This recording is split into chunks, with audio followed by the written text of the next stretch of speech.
Okay. Hi YouTube.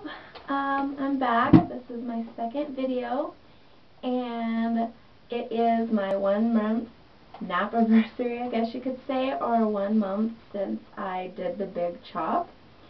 And this is a big goal for me, so I guess I'm just gonna talk. And I made like a little list of things that I want to say so I don't get all repetitive and annoying. Because I know whenever I watch videos and people do that, I usually just X right out of their videos. So first basically, I'm glad I big chopped. Basically, I decided to transition after I came to my senses and I realized what a perm actually does to your hair. And I was trying to get on a budget, and I realized that I was spending almost $2,000 a year on something that kills your hair. And I felt like it wasn't worth it anymore because I wasn't reaching my length goals. I wasn't reaching my strength goal. I wasn't anything. It was just straight hair that was like right here. All I could do with it basically was dye it. And I felt like for that amount of money, it wasn't worth it anymore. So I transitioned for 6 months, and I originally planned on transitioning for 9 months, but the permed hair got so matted and so ridiculous, like the whole back part was just falling out, and I had like, it was bad. So it was to the point where it was like either you need to put some extensions in it or cut it off because that matted stuff just isn't working. So, and then also, like I said, I was very scared. I was afraid of what people were going to think. I was afraid of what I was going to look like. I'd never had short hair before, that whole typical everything.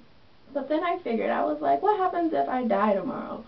And I would have never known what my natural hair looked like. And plus, it was around New Year's because I did it on December 27th, and I didn't want to go into 2010 with anything I didn't want. And basically, the matted stuff on my head was stuff that I didn't want.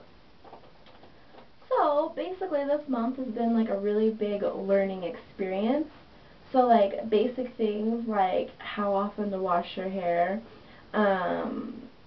moisturizers and treatments, different styles, how to trim your own ends, what to do with your hair at night and when you work out. So basically just getting in a routine and finding what works for me. I live in a very dry climate, and so something that works for somebody who's like on the East Coast, you know, living in Florida with humidity and moisture, what works on their hair isn't going to work on mine out here in the dry, barren mountains.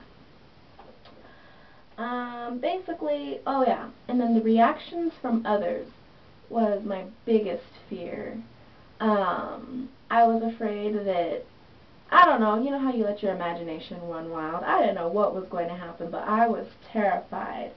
But I did it over winter break, and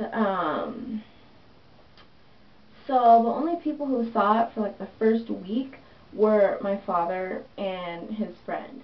And you know, my dad was like, well, it's a lot longer than I thought it was going to be. And he didn't really like have anything bad to say, but nothing good to say either. And his girlfriend, when she first saw it, she, you know, all that. So, you know, and it was hard for me too, just because it was really new and I was trying to get used to it. But, so then the first week my dad saw it, and then slowly, like, I let my roommates see it, and then my best friends, and then my significant other, and then finally, like, I've just been back on campus for a week, so I had had my hair done, or cut off for about 3 weeks. So by the time I got back to campus and saw my teachers and just the regular people that I work with, I was already used to it. So that brings me to my next point of the concerns about the white people, or I should be more PC, the Caucasian people. People who aren't black, basically. To my surprise, they love it. Love it is an understatement. Like, I was afraid that I wasn't going to get jobs because I heard, like, something about, like, white people are, you know, the big ghetto hairstyles, like they want you to look like them, but actually they stop and stare and they have a smile on their face. They're like, what is that? Can I touch it? Like, what's going on? And at first it made me angry because it was like, this is me, this is who I am. But if you look at like the society that we live in, this isn't what you see, and it is something new to them, and you know how they are whenever they see something that they like. Man, they have to touch it and look at it and ask about it, and so that actually made me feel good. So, and I get compliments every day. Like, the white people will stop me, like, when I'm on my way to class, and be like, that looks amazing. Like, so it's pretty cool. My actual real issue was with the black people, surprisingly. Like, my good friend, oh, I could never do that. I would look ridiculous. I would look stupid. That, no way, nappy hair is not for me. Or, oh my god, you're letting your naps show. Like, it's like this thing, like, oh my god, like, how dare you let the naps out? But slowly, like, some people are like, I like it, it's cool, yeah.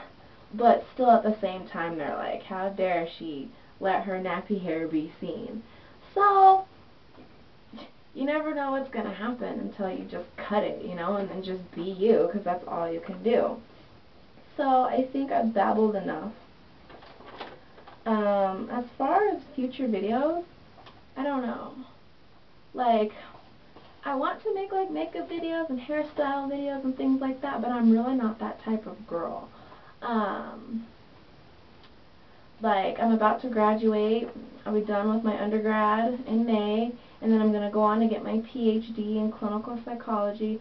So I'm more of, like, a scientist. I'm more of a teacher. I'm more of not the frilly little girl who sits in front of her camera with her robe and does her makeup. So, as far as a future media image for me, I don't know.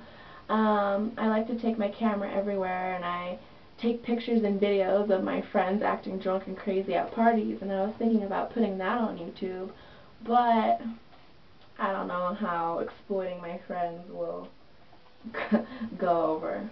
But other than that, I say thank you for watching, and if you're thinking about going natural or transitioning or big chopping, feel free to, like, write me a message, and I can, like, I have an endless supply of resources for, like, what I use. So, I guess that's it. Have a good night.